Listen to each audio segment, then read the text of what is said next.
portanto, sois todos bem-vindos à ceia do Senhor. Façamos uma prece, vamos louvar ao Senhor em seguida, e então a última mensagem que intitulei Tipos da Graça. E nesse sentido, convido você agora a baixar a fronte para falarmos com Deus. Nosso Deus e Pai, obrigado pelo privilégio de continuarmos estudando a Tua Palavra. Sobretudo agora, quando iremos participar de maneira solene desta mensagem que nos aponta singularmente para o sacrifício do Teu Filho, nosso Salvador, que a mesma, assim como ao longo da semana, nosso coração esteja aberto, mais uma vez, para receber as mensagens que Teu Santo Espírito certamente cravará em nossa mente. Que estas mensagens fiquem de maneira forte para que possamos caminhar juntos na expectação e na esperança bendita da volta de Jesus a esta terra. Cuida de nós, nos dê uma semana em paz, é o que suplicamos no santo nome de Jesus. Amém. Sejam todos, portanto, bem-vindos. Louvemos ao Senhor a partir de agora do hino que será apresentado e em seguida nós vamos para, eu diria, a mensagem propriamente dita.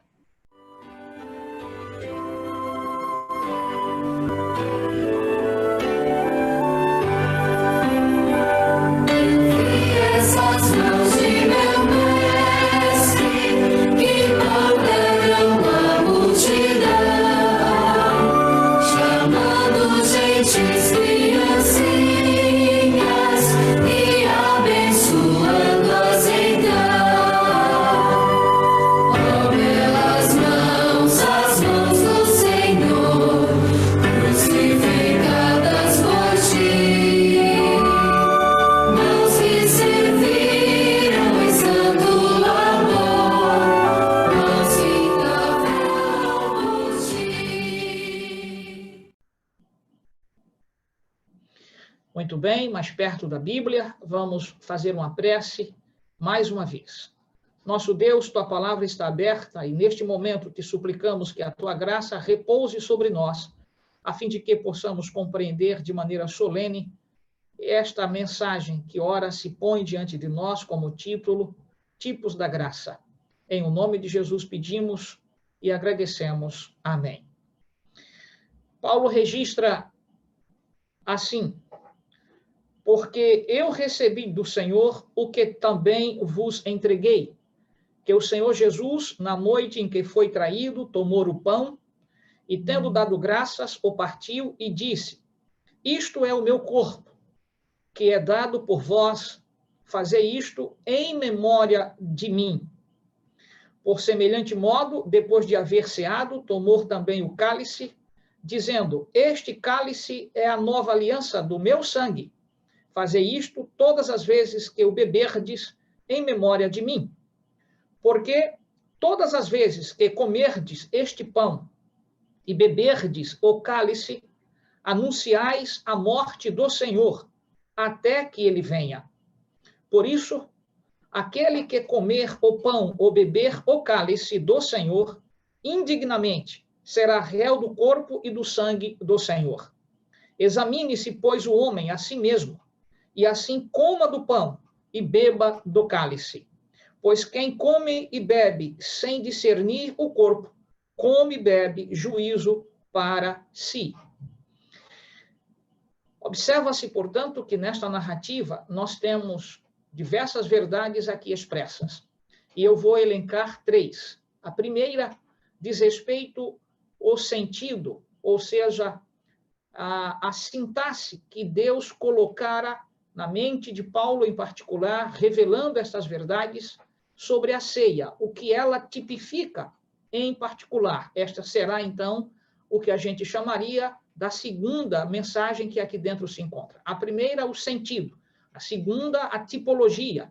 E, por fim, a extensão deste significado que a ceia toma no que diz respeito ao evento final, aquilo que se diz, portanto, da volta de Jesus a esta terra e, claro, a primeira recepção dos salvos nos céus, ao participarmos, então, da ceia do Senhor, ministrada pelo próprio Jesus, como que uma inauguração de um novo sistema, do qual, então, a terra não fará mais parte. Então, essas três dimensões que aqui, então, estou a refletir com você, está atrelada, estas três dimensões estão atreladas àquilo que nominei de tipos da graça. Observe esta primeira ênfase, ou seja, a sintaxe aqui colocada sobre esta mensagem. Aqui Paulo se reporta quando diz aqui em particular que é necessário que atentemos que o cálice aqui anuncia a morte, porque todas as vezes, verso 26, que comerdes do pão e beberdes o cálice, anunciais a morte do Senhor. Isto é necessário atentar, porque muitos cristãos que servem a ceia e a nominaram para uma outra dimensão, para uma outra sintaxe, tomam a ceia, mas colocam a ceia como sendo, portanto, o motivo que legitima adorarem ao Senhor, reservando um dia de guarda como domingo, legitimando isto baseado exatamente na ceia. Não obstante, a informação que Paulo nos deixa não é que a ceia inaugurou um novo dia, não é que a ceia tipifica, portanto, eu diria, a ressurreição. Na verdade, a ceia tipifica a morte. Então, o argumento levantado por estes que tomam a ceia para legitimar a guarda do domingo em razão da ressurreição, isto não está tipificado na Bíblia Sagrada, isto não está, então, apresentado na Bíblia Sagrada. Na verdade, essa tipificação vem do catecismo romano. Exatamente, neste catecismo em particular, é de onde se tira esta ideia de que, então, a ceia represente a ressurreição. Mas a Bíblia nunca ensinou que a ceia do Senhor representa a ressurreição. O próprio Jesus, lá em Mateus, no capítulo 26, quando faz, então, a aplicação da ceia e a ministra, ele deixa exatamente a mesma expressão, fazer isto sempre em memória de mim, do ponto de vista da sua morte, mas não em relação à sua ressurreição. Mas a Igreja Católica, sim, no Catecismo, aqui em particular no verbete 1163, na página do próprio, então, Catecismo Romano, diz o seguinte, página 327, verbete 1163. A Santa Mãe Igreja julga seu dever celebrar com piedosa recordação, em certos dias fixos no decurso do ano, a obra salvífica de seu divino esposo. E em cada semana, no dia que ela passou a chamar Dia do Senhor, quem passou a chamar Dia do Senhor? A Igreja, e não a Bíblia Sagrada. E a que a Igreja está chamando Dia do Senhor? Continuo lendo. Recorda a ressurreição do Senhor. Aquilo que a Igreja Católica, portanto, chama de Dia do Senhor, está atrelada ao quê? A ressurreição do Senhor. A isto que ela está dizendo que é o Dia do Senhor. Mas a Bíblia não diz isto. A Bíblia não diz que a ressurreição é o Dia do Senhor. A Bíblia diz que o Dia do Senhor é o sábado e não a ressurreição. Mas a Igreja continua e diz, celebrando-a uma vez por ano, juntamente com a sua sagrada paixão, na solenidade máxima da Páscoa, e desdobra todo o mistério de Cristo durante o ciclo do ano, recordando assim os mistérios da redenção, franqueia aos fiéis as riquezas das virtudes e dos méritos de seu Senhor, de maneira a torná-los como que presentes o tempo todo, para que os fiéis entrem em contato com eles e sejam repletos da graça da salvação. No verbete 1166 ainda diz, o título que está neste verbete é O Dia do Senhor. E a Igreja, então, católica, no Catecismo Romano, diz o seguinte, devido à tradição apostólica, que tem origem no próprio dia da ressurreição de Cristo, a Igreja celebra o mistério pascual a cada 8º dia, o dia chamado, com razão, o Dia do Senhor, ou domingo. Ou seja, o dia da ressurreição de Cristo, ela continua, é ao mesmo tempo o primeiro dia da semana, memorial do primeiro dia da criação, e o 8º dia em Cristo depois do seu repouso, do grande sábado, inaugura o dia que o Senhor fez, o dia que não conhece ocaso. A ceia do Senhor é seu centro, pois é aqui que toda a comunidade dos fiéis se encontra com o Senhor ressurreto, que o convida ao seu banquete. Vejam que, de alguma maneira, a igreja, portanto, aqui faz o que nós chamamos, portanto, de uma autoconvicção, de uma autoassunção. Ela chama para si a responsabilidade de nominar o dia do Senhor como sendo o domingo e qualificar este dia a partir de um evento, a ressurreição de Cristo. E nomina, tem como consequência disto a ceia do Senhor. Mas a Bíblia não ensina isto. A Bíblia nos diz, em particular, Mateus capítulo 26 e Coríntios capítulo, então, 11, texto que estamos aqui refletindo e fundamentando a nossa fé nesta verdade, que a ceia do Senhor não foi proposta para comemorar a ressurreição, mas foi proposta para comemorar a morte de Cristo Jesus, não a ressurreição. A ressurreição não tem um evento dentro da Bíblia comemorativo. Então, essa legitimação trazida pela Igreja Católica Apostólica Romana é falsa do ponto de vista bíblico, não há fundamentação para isto. Igualmente, todos os cristãos que tomam, portanto, o domingo como dia de guarda, legitimando a este dia a partir da ideia de que a ressurreição trouxe para esse dia algo em particular como o dia do Senhor, esta não é a informação bíblica, este não é o ensino bíblico, mas é um ensino puramente tirado do catolicismo romano, que então, no verbetes aqui apresentados para vocês nesta noite, nos diz exatamente qual foi a postura da igreja. Portanto, nós, adventistas do sétimo dia, ao tomarmos a ceia, não estamos comemorando a ressurreição. Estamos, na verdade, comemorando a morte de Jesus. Porque a ressurreição, a consequência, ressurreição, morte, ressurreição, a ressurreição traz para todos nós a convicção de que a morte não poderia segurar o Filho de Deus, porque ele é o Senhor da vida. E ao fazermos isto, todas as vezes que participamos desses emblemas sagrados, estamos dizendo a você de maneira franca e direta que o Senhor nos convidou para esta memória e não para recapitularmos a sua ressurreição. Esta é a razão porque Paulo, reitero, Coríntios capítulo 11, versículo 26, diz: porque todas as vezes que comerdes este pão e beberdes o cálice, vejam, anunciais a morte do Senhor até que ele venha. Então, o que estamos comemorando quando participamos de pão, de vinho, estamos comemorando a morte de Jesus, não é a ressurreição. E Paulo continua e diz: por isso, aquele que comer o pão ou beber o cálice do Senhor, indignamente será réu do corpo e do sangue do Senhor. Em suma, dentro desta cena solene da ceia do Senhor, há também juízo aí sendo expresso, porque precisamos atentar que o pão não pode vir recheado de questões que apontam para o pecado. Dizendo de outra maneira, o pão que faz parte da ceia, o qual você vai participar daqui mais alguns minutos, este tem de ser produzido sem fermento, porque o fermento, no contexto bíblico, ele é um símbolo representativo do pecado.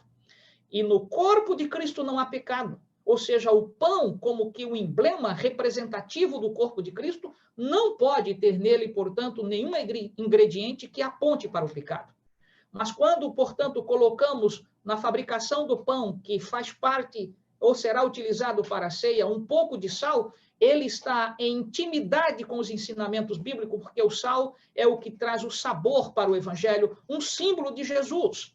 Em outras palavras, o pão deve ter esta singularidade. Igualmente, o vinho não pode estar fermentado, e a expressão, embora comumente utilizada por vinho, ela é, na compreensão de todos nós adventistas do sétimo dia, não fermentado, é puro suco de uva. O que implica dizer que nós precisamos estar atentos para estas singularidades desses emblemas que o Senhor, então, colocou como representativos de sua morte. Em outras palavras, o corpo de Cristo, moído pelos nossos pecados, o seu sangue igualmente derramado para fazer expiação entre todos nós e Deus o Pai, é o sangue de Cristo Jesus. Sangue derramado, portanto, em favor de todos os pecadores. Então, ao participarmos desses emblemas, nós estamos memorando todos estes atos salvíficos de Cristo e especificamente a sua morte, mas não a sua ressurreição. Então, não confundam a mente, estudem mais a Bíblia, estejam atentos aos ensinos da Bíblia Sagrada para ajudar os nossos amigos e irmãos que estão espalhados nos diversos movimentos religiosos, presos por uma doutrina antibíblica, ensinada exatamente por a Igreja Católica, que passou com esta verdade por ela criada, como que ela fosse, portanto, substitutiva da palavra de Deus. Mas quem pode substituir a palavra do Senhor? Nada, ninguém. Nós precisamos nos submeter aos ensinos de Jesus para termos condições de viver sem ter do que nos envergonharmos em relação àquilo que ele nos requerera. Então, é necessário que você e eu nos submetamos a estas verdades. Ainda mais, Paulo diz que é preciso se fazer um exame. Verso 28, ele diz, examine-se, pois, o homem a si mesmo. Veja, muitas pessoas, às vezes, persuadem, interpelam a nós, pastores, a você, ancião, em relação a se pode ou não pode participar da ceia. Na Igreja Adventista do Sétimo Dia, existe, sim, algumas questões que podem deixar uma pessoa para distante da ceia. São duas em particular. Uma tem a ver com o pecado aberto e outra tem a ver para filhos de adventistas ainda não batizados. Estes não podem tomar parte da ceia. E por que não? Porque precisam ter parte exatamente na aceitação de Cristo Jesus, para que então aí participem diretamente desses emblemas. Os demais que não conhecem ainda Cristo Jesus, de maneira como nós o conhecemos e o servimos de maneira livre, a estes lhes é ofertado a ceia, porque a ceia nós não a ministramos especificamente, e eu diria inclusivamente, nós a ministramos publicamente. Então, aqueles que vêm à ceia devem se examinar. Quando alguém te procura, ou procura a mim, dizendo, pastor, posso participar da ceia? E por alguma razão, eticamente, ali confia a você algo particular da vida, a resposta que você, ancião, e eu como pastor devemos sempre dar, é que a pessoa não deve decidir mediante a nós, ela tem de autoexaminar-se, porque nós não somos o que a conduzimos a Cristo, nós não somos a que a colocamos nos céus. Estes emblemas representam a Cristo. E se nós, portanto, de alguma forma, em uma interpretação equivocada, deixarmos alguém para não participar da ceia em razão de nossas informações, nós somos culpados, nós nos tornamos, portanto, réus, neste sentido, portanto, do que a ceia também representa juízo. Então, é preciso que você e eu atentemos para estas singularidades, esses tipos da graça de Cristo, expressos aqui, então, eu diria, nos emblemas da ceia do Senhor. Pão, como um instrumento que aponta de que a manutenção de nossa vida é dádiva do Senhor. Mas antes de que essa manutenção chegue a nós, ele se ofertou, ele se permitiu para que, então, nós tivéssemos parte neste emblema de ele doar-se a si mesmo. Portanto, é necessário atentar que o exame tem de ser particular. Mas quando existe alguém que está em pecado aberto, e alguém diz, o que é alguém em pecado aberto? Cuja vida está num relacionamento extraconjugal, e esta pessoa tem condições de participar da ceia? Não, o pecado dela está escancarado, está aberto. Então, a orientação desta igreja é que nós dizemos para esta pessoa, se ela vier participar numa primeira pergunta ao pastor, ou a você, ancião, a resposta tem de ser direta. Meu irmão, ou minha irmã, ou jovem, você está num pecado aberto. Portanto, como você poderá examinar-se e não verificar que não está em condições de participar da ceia? Mas isso diante de quê? Pecados conhecidos. Aqueles que estão, de alguma forma, vivenciados exclusivamente pelo adorador, e que nós não o conhecemos, e que esta pessoa não nos interpela para, de alguma forma, então, ter uma resposta, ou então terá uma dúvida, elas se tornam, portanto, responsabilizadas particularmente se participam sabendo que estão em pecados abertos.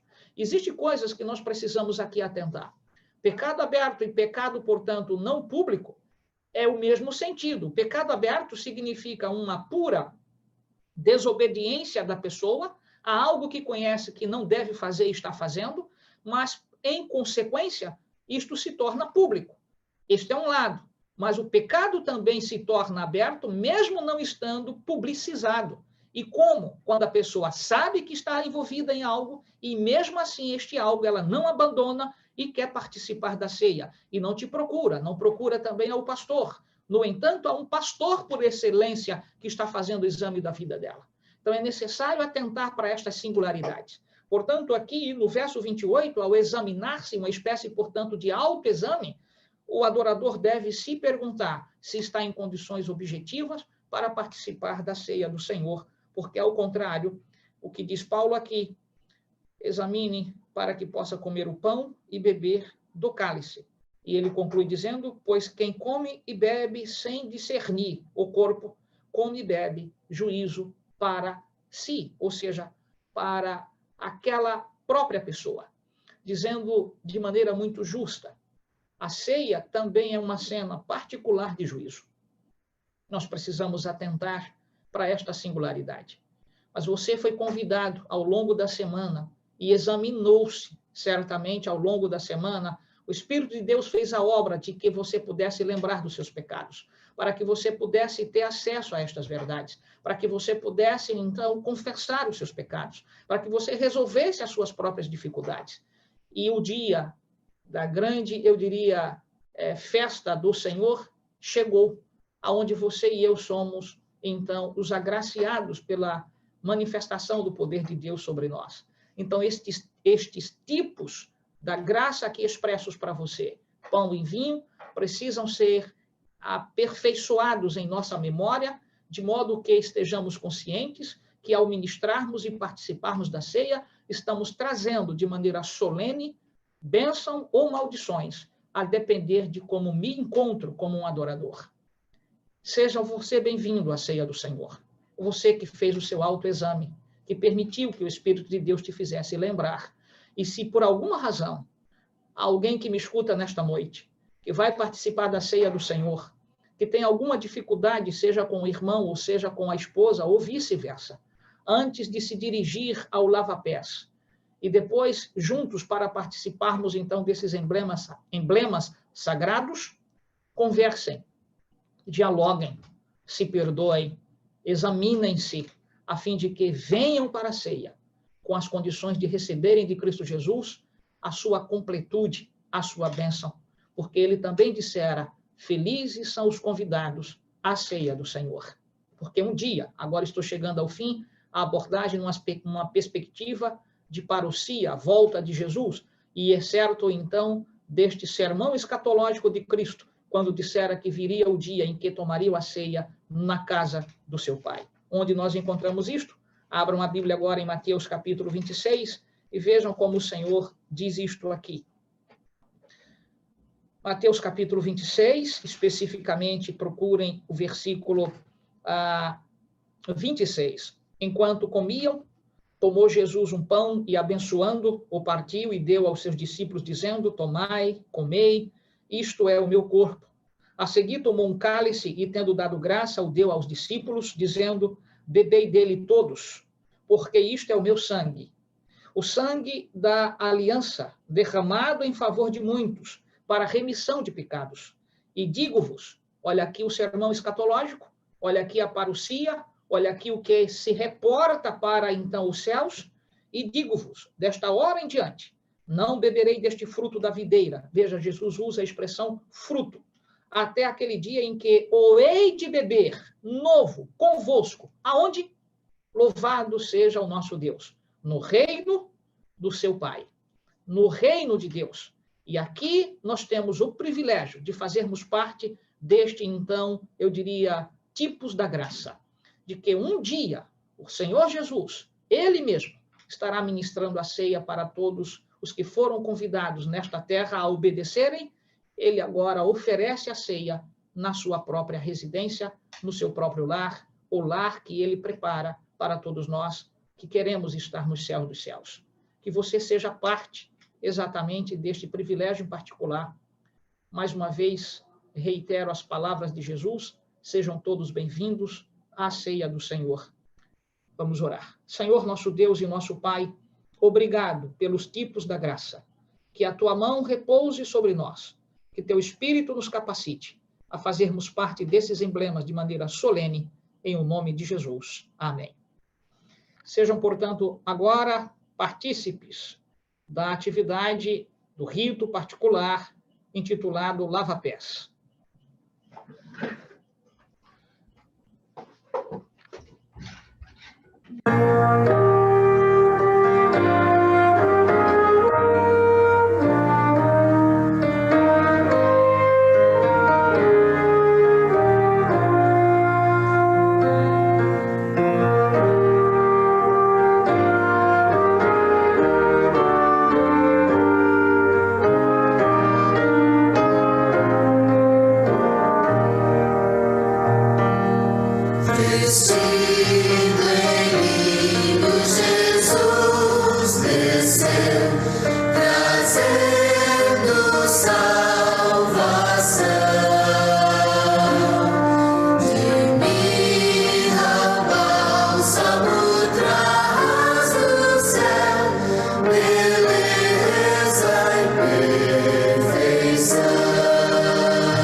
Muito bem, meus queridos amigos e irmãos, acho que todos já retornamos da cerimônia do lava-pés. Nesse instante, eu gostaria de convidar os anciãos que estão em cada igreja a, junto comigo, nos ajoelharmos diante da mesa aonde estão os emblemas. E nesse instante em particular, eu vou me ajoelhar ante, então, a mesa e, em seguida, pedir a bênção de Deus pelo pão. Exatamente, os anciãos que estão em suas igrejas devem fazer o mesmo. E nós, então, em seguida, participaremos do pão todos juntos. Logo, então, aqui eu fazer uma leitura e juntos fazermos, então, eu diria, a participação, tá bom? Então, nesse instante, eu vou deslocar um pouquinho mais a minha câmera para pegar um pouco lá a mesa e vamos, então, nos ajoelhar pedindo a bênção de Deus pelo emblema do pão.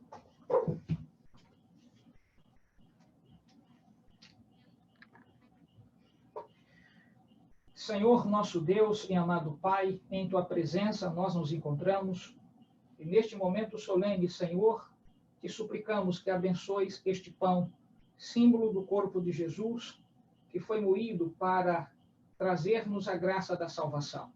Ao tomarmos esse emblema, que ele, portanto, ao entrar em nossas entranhas, revigore a nossa força física, mas, sobretudo, nos dê dignidade espiritual. Amém. Queremos nos levantar nesta convicção e o fazemos no santo nome de Jesus. Amém. Amém.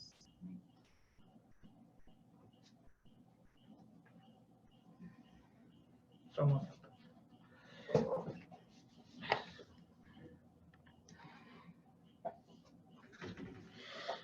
Enquanto comiam, tomou Jesus um pão e, abençoando, partiu e deu aos discípulos, dizendo: tomai, comei, este é o meu corpo.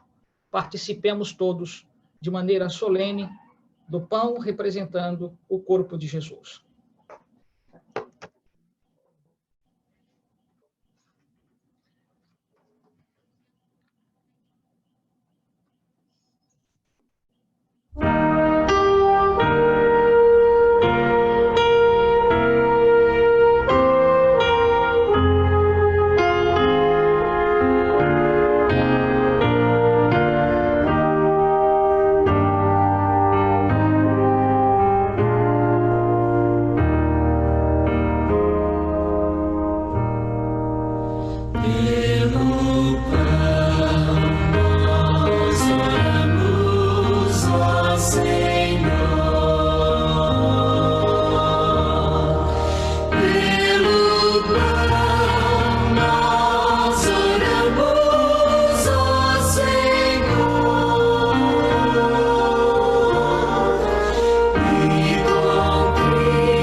Nós vamos, na sequência, pedir a bênção de Deus agora pelo vinho.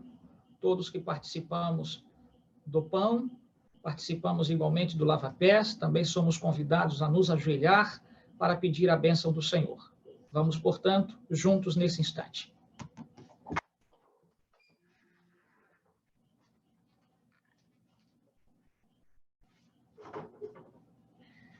Senhor nosso Deus e nosso Pai, igualmente pedimos a Tua bênção sobre esse puro suco de uva. Amém. Para que possa, Senhor, de maneira solene nesse instante, representar aquilo que Tu pediste para que nós, então, possamos fazê-lo todas as vezes em memória de Ti. Amém. Nesse sentido, suplicamos, portanto, que a Tua mão repouse sobre este suco de uva e nos traga paz ao tomá-lo, para que, então, a semelhança do que ocorreu na cruz do Calvário, ao participarmos agora, o Teu sangue também nos purifique, em o nome de Jesus. Amém. Amém. Amém.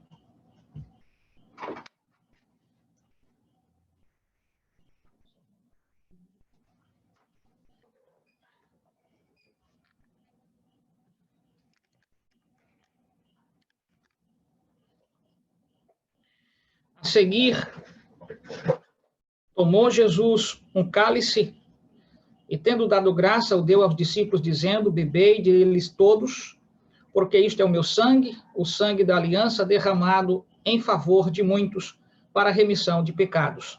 E digo-vos que, desta hora em diante, não beberei deste fruto da videira, até aquele dia em que hei de beber novo convosco no reino de meu Pai.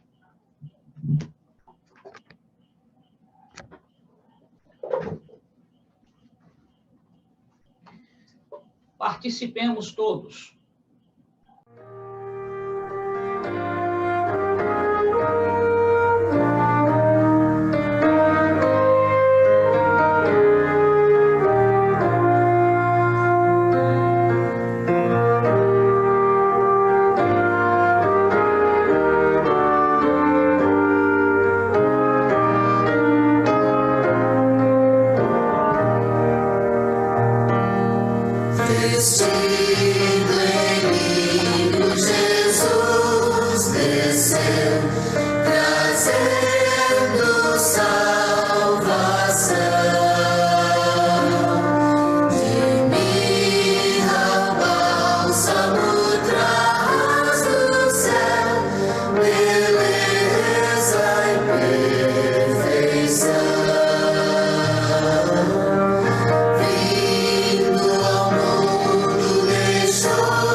Muito bem, meus queridos amigos e irmãos, que a graça poderosa do nosso Deus continue repousando sobre todos nós.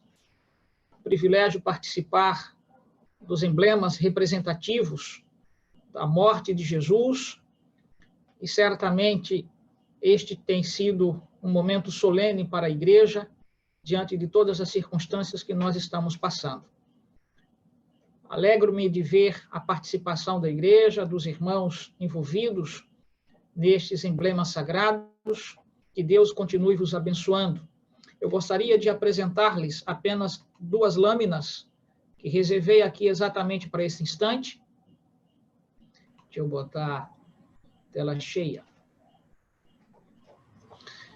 Ellen White, ao descrever parte do ministério de Jesus, em relação exatamente a essa questão envolvendo a ceia, neste livro em particular, Desejado de Todas as Nações, nesta página, ela diz o seguinte: Cristo se achava no ponto de transição entre 2 sistemas e suas 2 grandes festas. Ele, o Imaculado Cordeiro de Deus, estava para se apresentar como oferta pelo pecado e queria assim levar a termo o sistema de símbolos e cerimônias que por 4.000 anos apontara a sua morte. Ao comer a Páscoa com seus discípulos, instituiu em seu lugar o serviço que havia de comemorar seu grande sacrifício. Veja, própria Ellen White, igualmente, aponta a ceia como sendo uma memória da morte e não da ressurreição. Passaria para sempre a festa nacional dos judeus, ou seja, todo aquilo que dizia respeito a esta festa que apontava para Jesus, depois desse sacrifício, ela não teria, portanto, nenhuma serventia. E ela continua e diz: o serviço que Cristo estabeleceu devia ser observado por seus seguidores em todas as terras e por todos os séculos. Uma outra lâmina aqui que eu gostaria que você também se apercebesse, ela diz, igualmente nesta página: Cristo está ainda à mesa em que fora posta a ceia pascual. Acham-se diante dele os pães asmos usados no período da Páscoa. O vinho pascual, livre de fermento, está sobre a mesa. Estes emblemas Cristo emprega para representar seu próprio irrepreensível sacrifício. Coisa alguma corrompida por fermentação, símbolo do pecado e da morte, podia representar o Cordeiro Imaculado e incontaminado. Este texto que está entre aspas está neste, então, livro da Bíblia, primeiro, então, a Pedro, capítulo 1, verso 19. Mas o texto, portanto, maior, sem esta parte aqui, pertence, então, a Ellen White, quando ela deixa claro, mais uma vez, que, então, nós comemoramos o sacrifício e não a ressurreição.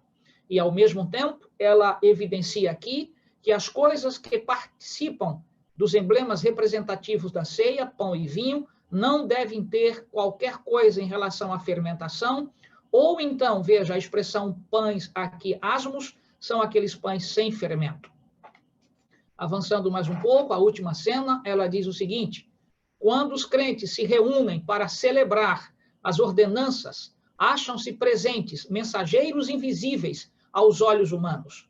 Isto é um privilégio que você deve sentir, que a partir do momento que nós nos colocamos à disposição para participarmos da ceia, e como participamos, anjos do Senhor estiveram presentes neste sentido, e registraram a nossa participação e levaram aos céus, que aqui na terra ainda permanecem pessoas, seguindo igualmente aquilo que Jesus nos instruiu. E ela continua: talvez haja um Judas no grupo, e se assim for, mensageiros do príncipe das trevas ali estão, pois acompanham a todo o que recusa ser regido pelo Espírito Santo. Então, mesmo na ceia, nós temos de entender que nosso exame particular, se não há pessoas preparadas para isto, essas pessoas que assim participam são, na verdade, representantes diretas de Satanás, porque estão trazendo aqui, como ela aqui apresenta, Ellen White, uma espécie, portanto, de paralelo com o que foi o comportamento de Judas na ceia do Senhor. E ela continua: estes anjos aqui em particular fazem o quê? Observem. Anjos celestes também ali se encontram. Esses invisíveis visitantes se acham presentes em toda ocasião como essa. Podem entrar pessoas que não são, no íntimo, servos da verdade e da santidade, mas que desejam tomar parte no serviço. Não devem ser o quê? Proibidas. Acham-se ali testemunhas que estavam presentes quando Jesus lavou os pés dos discípulos e de Judas. Os olhos mais que humanos contemplam a cena. Então, aquilo que eu preguei na mensagem, também aqui, eu diria, recapitulo. Nunca impeça alguém de participar da ceia, em razão exatamente de que esta pessoa não seja adventista, porque, na verdade, a ceia é aberta para todos. E quem faz esse julgamento para estas pessoas são anjos que estão ali em nossa presença, registrando, portanto, este momento solene. Que nobreza, né? Que privilégio saber especificamente que quando você e eu nos curvamos diante de Jesus nesta tarde, tomando a ceia do Senhor, anjos registraram este momento solene. Que Deus, portanto, vos abençoe, sempre nesta convicção. Que Deus cerque a sua família de paz, seus filhos de paz, para aqueles que possuem. A sua vida seja, de fato, a luz neste mundo, a fim de que, então, os que estão em trevas possam encontrar em você o norte para reconhecerem que Jesus, de fato, é o Salvador de todos nós. Lhes desejo uma feliz semana, e foi, de fato, uma semana especial, prudente, feliz, recheada de bênçãos, quando juntos participamos desde a segunda-feira, com exceção que nós tivemos, portanto, o dia da quinta, onde estivemos reunidos de maneira solene, participando das mensagens que Deus nos providenciou. Que Deus os abençoe, o meu desejo. Vamos fazer uma última prece. Senhor, que tua mão continue estendida sobre a tua igreja, sobre este teu povo, sobre o distrito do aeroporto, a fim de que esses teus filhos ministrem tua palavra com autoridade. E onde quer que se envolvam, com quem quer que tenham contato, que sejam exatamente expositores da salvação de Cristo Jesus. Que almas sejam ganhas mediante a influência benfazeja do Espírito Santo, enquanto estamos debaixo desta oportunidade que a graça ainda está operante. Nos dê, portanto, uma semana em paz, com a tua companhia e com a poderosa presença de anjos. Nós te suplicamos, no santo nome de Jesus. Amém. Uma boa semana para todos vocês e que Deus continue continuando nos abençoar. Muito bem. Alguma pergunta? Alguma participação? Daqui a pouco, tira agora. Foi tudo muito lindo, pastor. Boa semana para todos.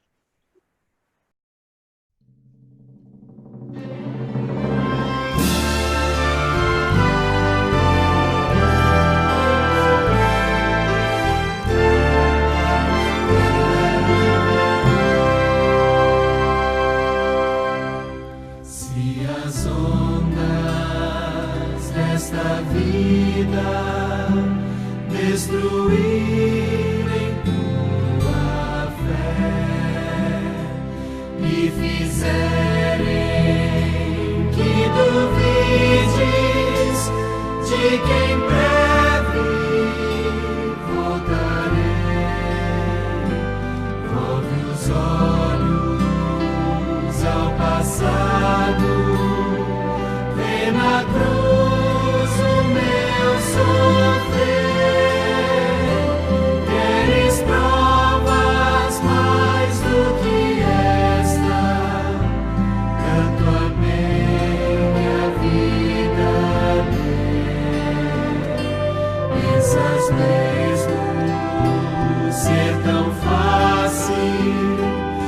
Esquecer o que falei,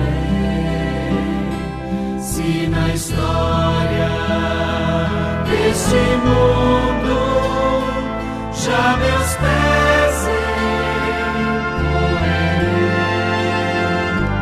mesmo que uma mãe viesse de seu filho se esquecer. See